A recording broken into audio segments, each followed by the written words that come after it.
Hello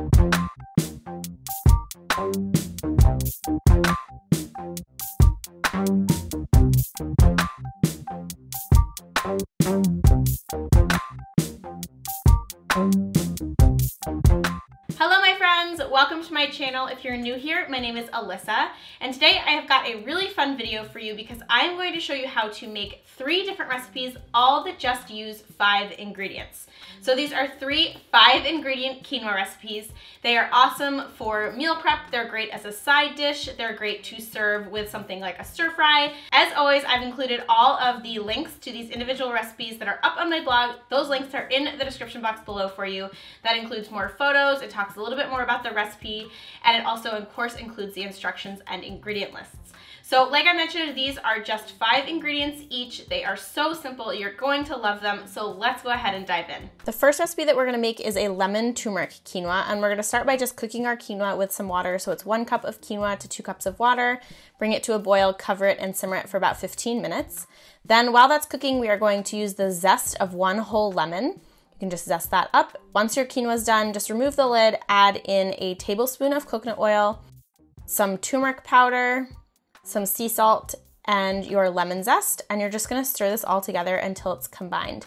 I like to let this rest for about 5 minutes before I stir everything in, just because I find it gets a little bit fluffier. But if you're in a rush, you can absolutely just stir it in right away. And then for serving, I love to serve this with some scallions, some cilantro, and this goes with all types of dishes.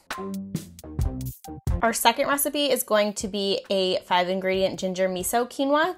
This, again, we are just going to start by cooking our quinoa. It's 1 cup of quinoa with 2 cups of water.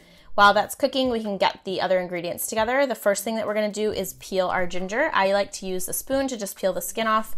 And once you've peeled your ginger, you can just use a zester or a fine grater to grate it up so that it is easier to stir in.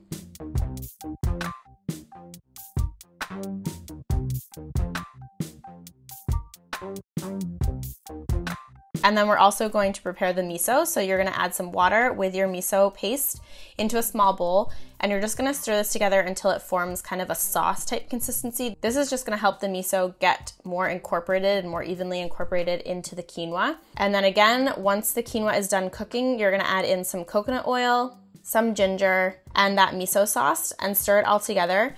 And then I actually also like to add in some tamari or some soy sauce. This just gives it another nice umami flavor. It makes it a little bit saltier and it just kind of amps up the flavor. So do that as well.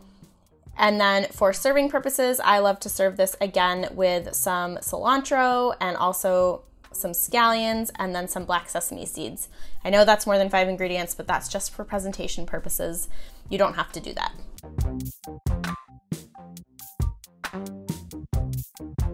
And then our last quinoa is a Mexican quinoa. And we're actually gonna start by cooking together some frozen corn as well as some black beans. And you're just basically cooking these until they are heated through.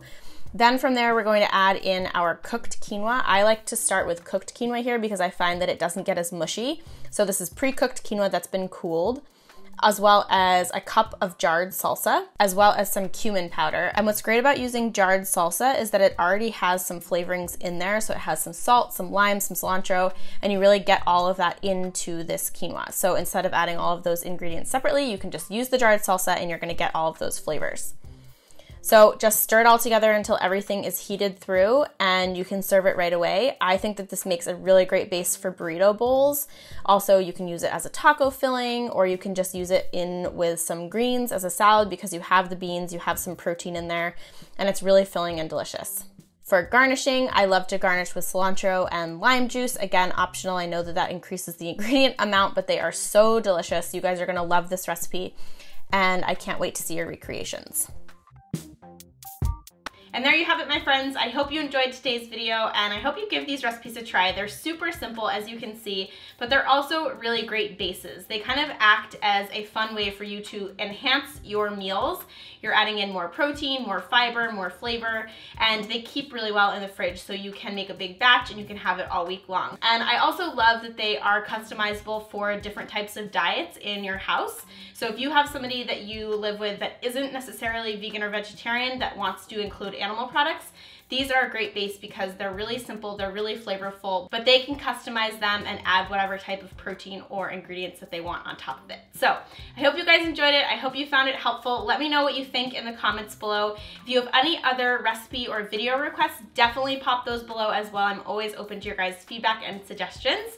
Other than that, I would love for you to subscribe to the channel if you haven't done so already. Make sure to hit that red button that's right below this video. I am here every Tuesday and Friday with brand new videos. I'd also love you to give this a big thumbs up if you enjoyed it. Share it with somebody in your family or your friends or your circle that you think might enjoy it. And I hope you have an awesome rest of your day. So I'll see you in the next video. Bye guys!